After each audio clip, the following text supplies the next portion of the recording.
From Hollywood, it's time now for... Johnny Dollar. Hi, Johnny. Who dat? George Reed. Well, Merry Christmas, George. Is it? Oh, what's the matter? You ever hear of Jediah Gillis? Eccentric? Owns about half of Rhode Island? That's the boy. A couple of weeks ago, he wrote a special policy on an item he wanted insured. And it's up and disappeared, huh? How'd you know? Oh, just a wild guess. What did he lose? I hope you're sitting down, Johnny. Yeah? Why? Because the insured item is a mouse. House? Mouse. What?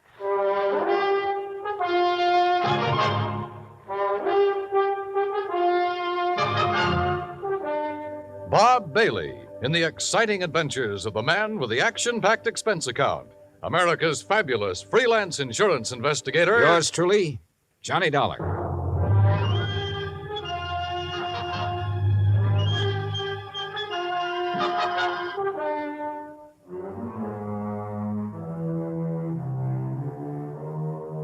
Expense account submitted by Special Investigator Johnny Dollar to Floyd's of England, American Branch Office, 443 North 15th Street, Hartford, Connecticut.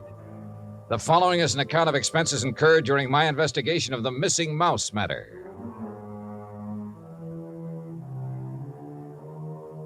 Expense account item 1, 85 cents. Taxi from my apartment to George Reed's office. He was on his feet waiting for me. His Ivy League suit looked as though it had been slept in, and he needed to shave. Close the door, Johnny. Yeah, sure.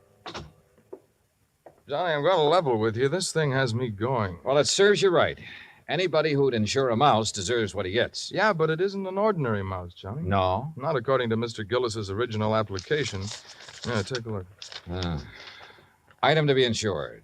One unusually talented grayish-brown mouse.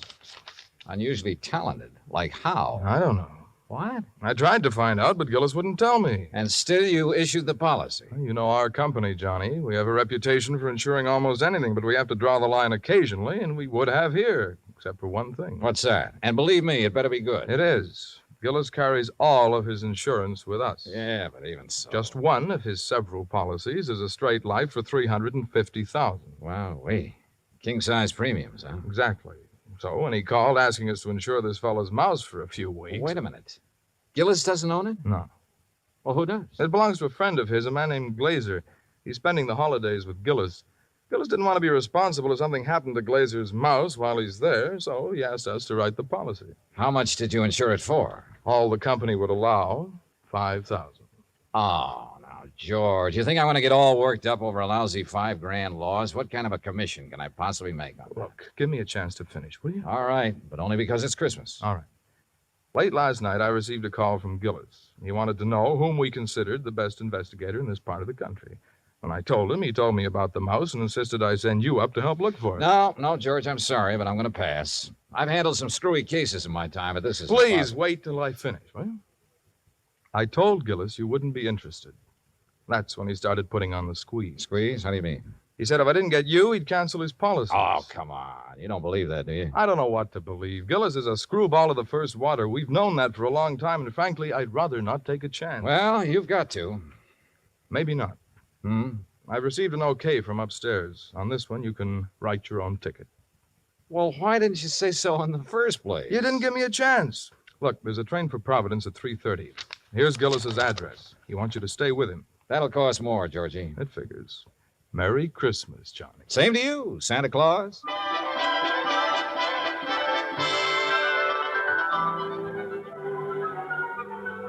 Expense account item 2, 85 cents, cab fare back to my apartment. I was intrigued by what George had told me and by what his company was going to add to my bank account, so I didn't really mind changing my plans for the holidays. Expense account item 3, $18.90. Transportation, including a round-trip ticket, Hartford to Providence, and cab fare out to the Gillis residence. Palace would be a better word for it. It stood in the middle of a large wooded park. Must have been half a dozen acres, all of it surrounded by an old-fashioned iron fence. I dismissed the cab and had started toward the front door when it opened. And standing against the light, watching me, was a tall, beautiful girl. Careful of the steps. What? The steps, they're icy. Oh, thanks. We've been expecting you, Mr. Dollar. Hi. Well, hi. Mr. Glazer and Father are in the library. Would you like to meet them now or wait till after you're settled? I'm afraid I'd better see them right away, Miss Gillis. Marion, Johnny. Well, come along. You know, for the first time, I'm glad I came home for the holidays. Home from where? New York. Here we are. You'll have to come visit me, Johnny. Maybe I'll do something drastic, like losing a mouse to guarantee it. Marion, I told you to keep that door closed. Oh, Mr. Dollar's here, Father. Oh, well, have him come in. Yes, by all means, have him come in. See you later, Johnny. Yeah. Well, Dollar, glad you finally got here. Yes, indeed. Thank you, sir. This is my friend and associate, Bert Glazer. Hiya, Mr. Glazer. Bertie and his pals, Mr. Dollar. Beg pardon? My dog act. You investigators are supposed to have good memories. I hoped you might have caught us at some time or other. No, afraid not. Oh, would you like to have a drink, Mr. Dollar? No, thanks. Now, suppose I got anything you want to drink. I got an eggnog, hot buttered rum. Well, maybe later. Right now, I'd like to hear the details of your loss. You mean that insurance agent didn't give you all the information? He didn't know it all, Mr. Gillis. All he did know was that a so-called talented mouse So-called? has disappeared. So-called. And he hasn't disappeared either, not at all. He's been kidnapped, that's what. Kidnapped, yes, sir, and we know who did it, too. And why? We know why, too. And it's your job to get him back, Dollar. Oh, now, wait a minute. And I'm not going to pay 1 red cent for ransom. Not 1 cent. Not 1 cent. Okay. But what makes you so sure the mouse was kidnapped? Well, I'm afraid I can't tell you that without Bert's permission. Well, Mr. Glazer? Well, if we tell you, we must have your solemn promise you won't repeat it to anybody until Christmas Day. Well, I'm not sure I can do that. If you can't, we don't open our mouths. Right. Well, Okay. Till Christmas Day. Good. Dollar, suppose I told you Gulliver was worth at least $50,000. Gulliver? The missing mouse. Oh, You'd be surprised if I said he was worth that much? depends. You claim he's talented. Does that have something to do with this valuation you put on him? Something. Oh, it has everything to do with it. Yes, sir. Well, what does Gulliver do that other mice can't? Nothing. But it's how he does it that counts. How he does what? Sings. What? Can't you hear the man, Miss Della? Can't you hear him? Gulliver sings. He carries a tune. You know. With the clarity of a clarion, the fervor of a female opera star, and the tone of a tenor. That's how we plan to bill him. I see. But he doesn't believe us. Oh, no, wait. I didn't say that. There's no need to. We can tell by your face. Can't we, Bert? But a mouse. Mr. Dollar, it is a scientific fact that mice sing. Mice sing. Well-known magazines have published articles proving it. Unfortunately, most of them sing in a scale too high for human hearing. But not Gulliver. Well, not Gulliver. Yeah, that's right. He's a basso. A basso. By mousy standards, that is. Oh, no. No, Bert, he still doesn't believe us. Very well, Jedediah, there is only one thing to There's do. only one thing to do. You follow us, Dollar. We'll erase the doubt in your mind forever. I took a good look at Bert Glazer, then reluctantly followed the two of them out of the library and down a long hall. At the moment, this thing had all the earmarks of a good old-fashioned con game. Or better still, a benefit on behalf of Bert Glazer with Jodiah Gillis and Floyd's of England as the sole cash contributors. We wandered for what seemed like blocks through the old mansion and finally reached a large playroom. On top of one of the billiard tables was a small brass cage. In it were 2 small grayish-brown mice. Glazer opened the cage and let them out. Mr. Dollar, allow me to present Hecuba and Esmeralda. Oh, how do you do?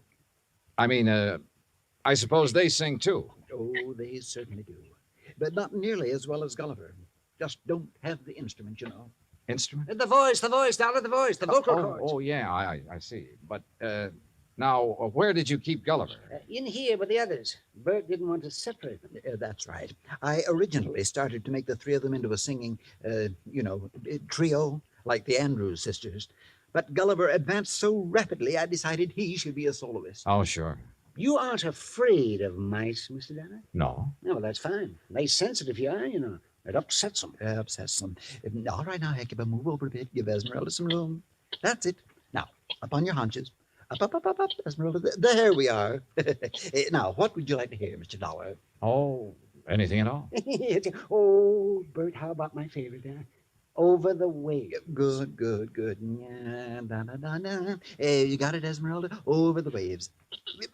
That's it, Hecuba. All ready then? Good. That'll be fine. Ready now? 1, 2, 3. 1, 2, 3. Oh, that's it. Oh, beautiful, Esmeralda. Beautiful. Yeah, da.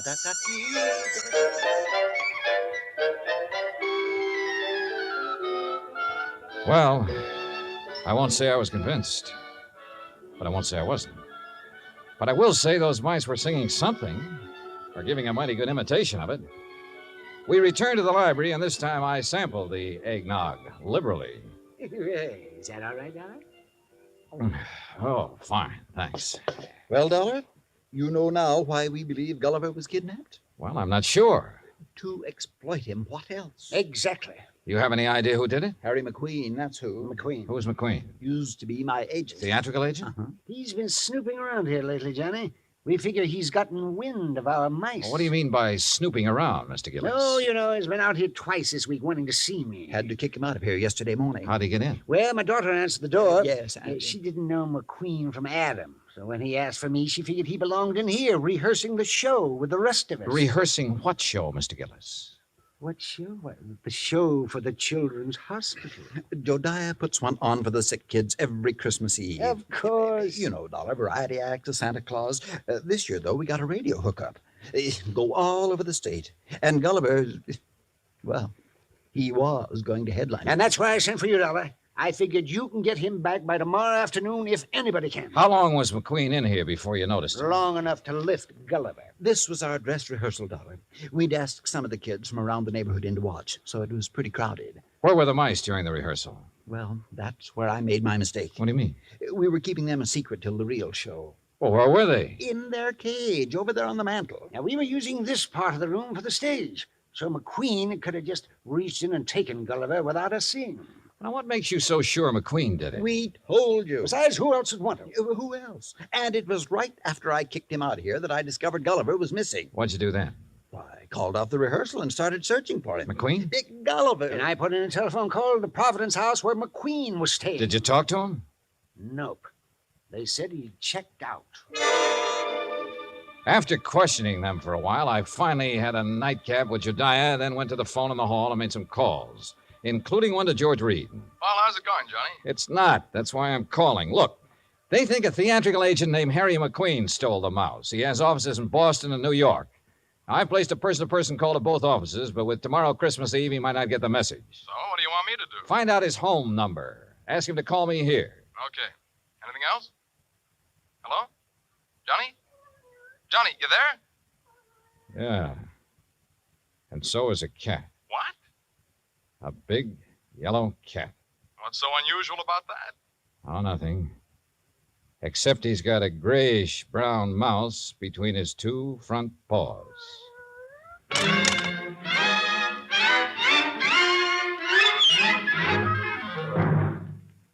Act 2 of Yours Truly, Johnny Dollar, in just a moment. You can't buy happiness by the pound or the yard, but you can have it by the hour with no strings attached every Monday through Friday evening and each Saturday in the daytime when the Robert Q. Lewis Show is on the air. Join him and his fun-loving gang 5 nights a week and Saturdays in the daytime on most of these same stations. Now, Act 2 of Yours Truly, Johnny Dollar, and the Missing Mouse Matter.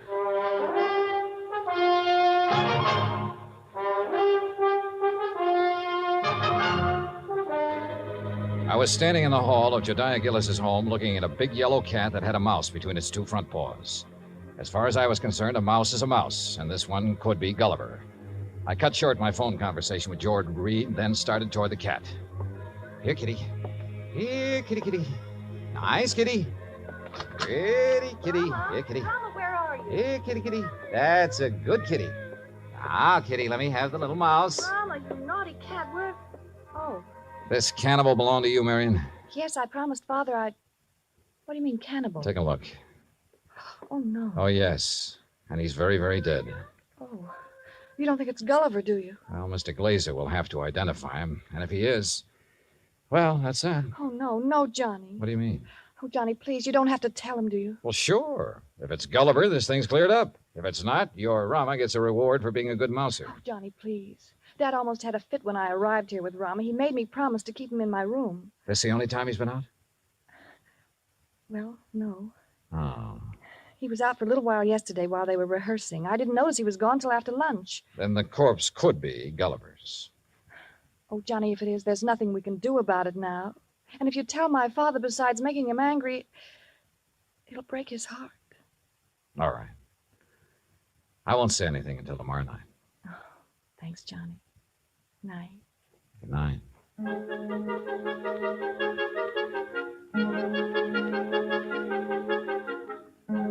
Christmas Eve morning came cold, crisp, and clear. The Gillis grounds were covered with new fallen snow, and the trees were heavy with icicles, giving the whole place the look of a winter wonderland. I dressed and went down to join Gillis and Bert Glazer at breakfast. I was on my third strawberry when the phone started to ring. Yeah. You expecting a call, Dollar? Yeah, matter of fact, I am. Yeah, then you'd better answer it. If it's somebody at the broadcast station for me, tell them I'll be at the Children's Hospital at noon. They can call me there. Right. Hello? Johnny Dollar? Speaking? Look, I don't know what's going on down there or why you're going to pester me about it. Who is this? Harry McQueen, who did you think? Well, I wasn't sure. Well, your friend Reed got me out of bed this morning, Dollar. He told me you wanted to ask me some questions about a mouse that's missing from Jediah Gillis's place. That's right. What do you know about it? Well, I've done a lot of pilfering in my time. I've taken towels from hotels from Maine to Miami and Seattle to Bridgeport. But I never had to stoop so low as to steal a mouse from any hotel, garbage dump, trap, or field. Do I make myself clear? Perfectly. Except for one thing. Yeah? This particular mouse was a performer. Was a what? He was trained, did tricks. Still doesn't interest me. Well, then why were you trying to see Mr. Gillis? To get some of my people on his Christmas show. Anything wrong with that? No. There'll be a lot of publicity about it. Would have done him a lot of good. And you're sure you weren't interested in the mouse? Look, Dollar, when I went into this business 18 years ago, I swore then I'd never handled kids, belly dances, or animal acts. But you handled Bert Glazer's dog act. Is what? Dog act. Bertie and his Oh, pals. somebody's feeding you a line, Dollar. That act was Bill Birdie and his pal. And the pal is a dummy. Glazer's a top-notch ventriloquist. He's a master. You hear me, Dollar? Yeah, Harry. I hear you fine. I had to do some thinking, so I put on my coat and went outside for a walk around that wooded park. What I had just learned about Glazer confirmed what my instinct, my common sense, had been telling me all along. Except for one thing. The performance given by Hecuba and Esmeralda the night before. If Glazer had been doing the singing for those two mice, he was a master ventriloquist. Which was exactly what Harry McQueen said he was. I'd started back toward the house, wondering if I should get Jediah aside now and tell him or wait until after the show, when something soft and cold hit me on the back of the head. Hey! Sorry, Johnny, I couldn't Oh. resist such a serious target. Anything new? Well, if you mean have I found Gulliver, the singing mouse, no. Dad told me to tell you if Gulliver does turn up before 1:15, rush him over to the hospital. Yeah, sure. But I think that's extremely unlikely. You think Rama got him, don't you? If he did, he got a very ordinary mouse. He didn't get one that sings. I'm afraid I lost you. Doesn't matter. Oh, now I wonder what he wants. Who? That boy on the porch. Oh, well, if this was Hartford, I'd say he was the paper boy coming around to collect. Well, it's not Hartford, and he's not a paper boy because Dad doesn't subscribe to anything but Fortune. Oh, well, then he's selling something. Well, if he is, he's not going to give us a chance to buy any. Johnny, looks like we scared him off. That's funny. Hey! Hey, come back! He sure tore out of here when he saw us. Wonder what he wanted. Do you suppose he was one of the kids they invited in to see the dress rehearsal? Well, if he was, what would he be doing back here today? I don't know. Let's take a look around. We found it in the playroom, near where Gulliver's cage had been.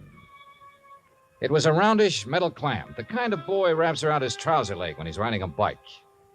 I was about to call the hospital and ask Jediah for a list of all the kids they'd invited to the rehearsal when the front doorbell rang. Johnny, it's that boy again. Better let me get in.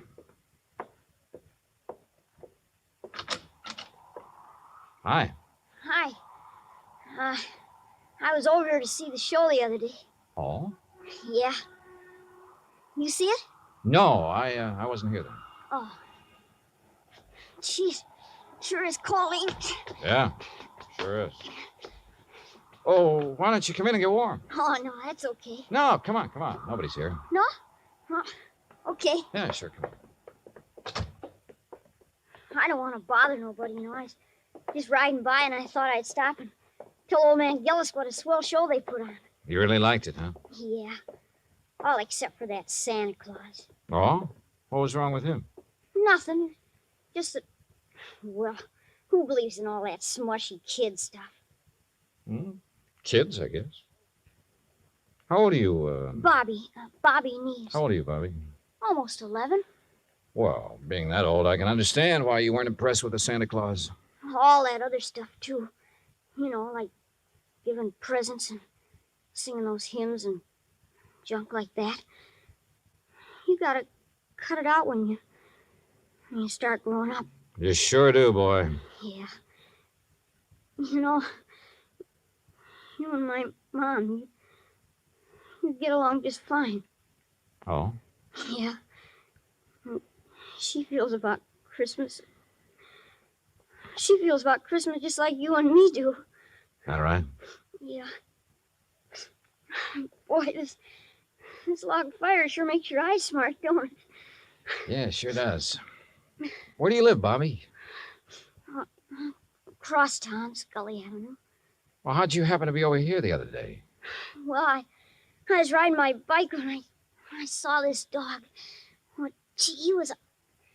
Anyhow, when I tried to catch him, he ran from me.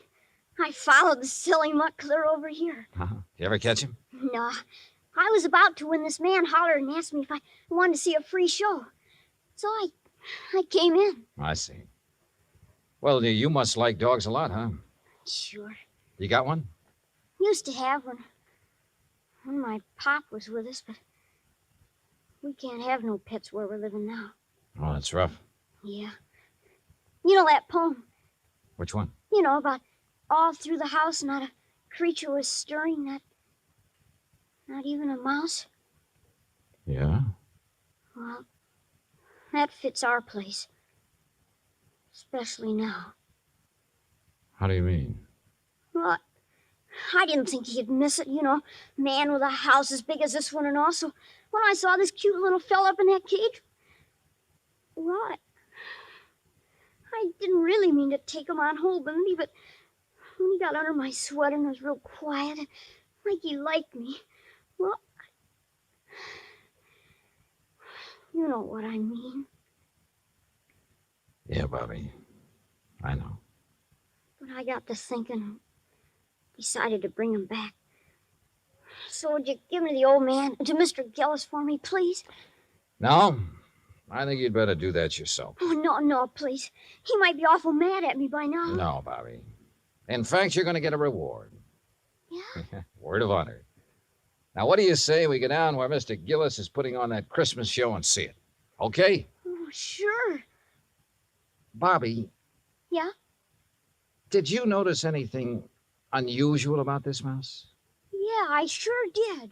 What was it? He got some white on his right hind foot.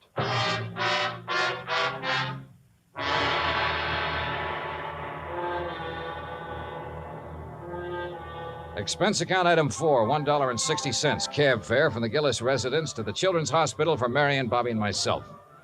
Inside, we followed the sound of children laughing and reached the auditorium. Marion found a seat among the nurses, and I took Bobby backstage. When Jediah saw Gulliver, his face lit up like one of the trees he'd had delivered to the war. Gulliver! By golly. I knew if anybody could do it, you could, Dollar. I didn't do a thing, Mr. Gillis. All the credit goes to Bobby. Oh, to Bobby. Well, I'll speak to you after the show, young man. Yes, sir. Bert, look, he's back.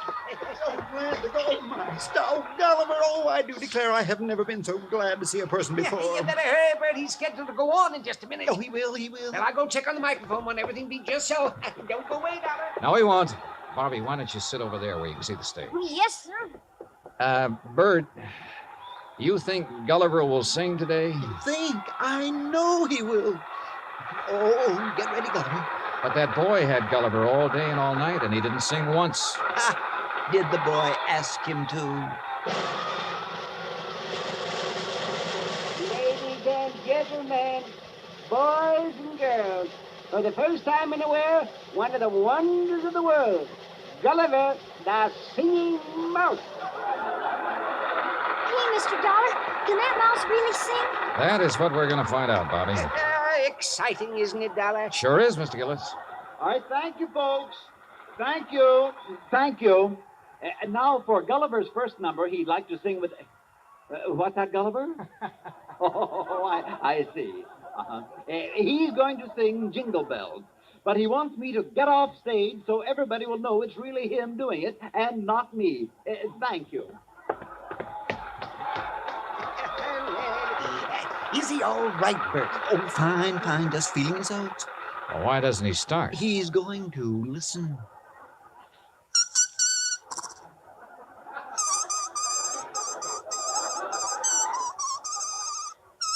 Well, Dollar? Now I have seen everything. Me too. Gee.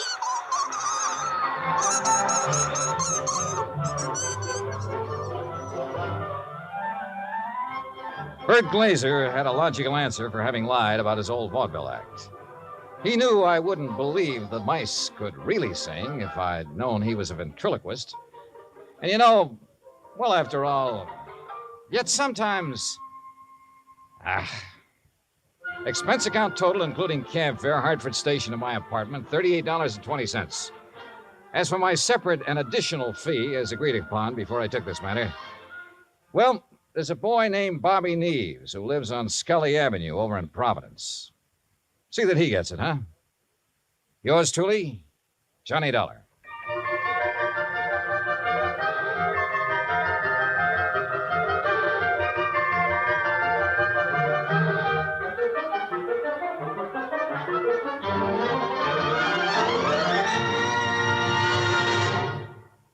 Our star will tell you about next week's story in just a moment.